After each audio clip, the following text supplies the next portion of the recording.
তো বিকেলে শুভমের কলেজের রিসেপশনে ইনভিটেশন ছিল, তোমাদের আগের ভিডিওতে বলেছিলাম। ভেন্যুটা আমাদের চেনা ছিল না, তাই বাড়ি থেকেই একেবারে রেডি হয়ে উবের অটো করে নিয়েছিলাম। মাঝে রাস্তায় একটা ফ্লাওয়ার বুকে নেব বলে ফুলের দোকানে দাঁড়িয়েছিলাম। আগে তো কলকাতার এয়ারপোর্ট 1 নম্বরে থাকতাম, মন্দির মসজিদ গলির ওখানে খুব ফ্রেশ ফুল পাওয়া যেত। কত বুকে ওরা তৈরি করে রেখে দিত, আর এখন কত দূরে রয়েছে খুব মনে পড়ে। তারপর ভেন্যুতে পৌঁছে হাজব্যান্ড ওয়াইফকে নতুন বিবাহ জীবনের জন্য উইশ করলাম। লটারি পাওয়ার মতো বিয়েবাড়িতে যাওয়ার ও খাওয়ার দুটোরই সুযোগ পেয়েছি। বিয়ের দিনও বলেছিল, দূর বলে আর যাওয়া হয়নি। তারপর সোজা চলে গেলাম একবারে স্টার্টার কাউন্টারে। স্টার্টার খেয়ে আমার পেটে আর জায়গা ছিল না মেন কোর্সের জন্য, তাও আমি মেন কোর্স নিয়েছিলাম, কিন্তু কিছুই খেতে পারিনি। কিন্তু ডিজার্টের জন্য সবসময়ই আমি রেডি, পেটে জায়গা না থাকলেও তৈরি করে নেব এরকম একটা ব্যাপার। তাই ডিজার্ট খেয়ে ফটো ভিডিও তুলে নিলাম, দারুণ সুন্দর সাজিয়েছিল।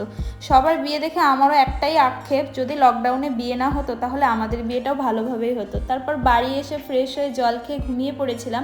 সো বাই সবাইকে, সবাই ভালো থেকো।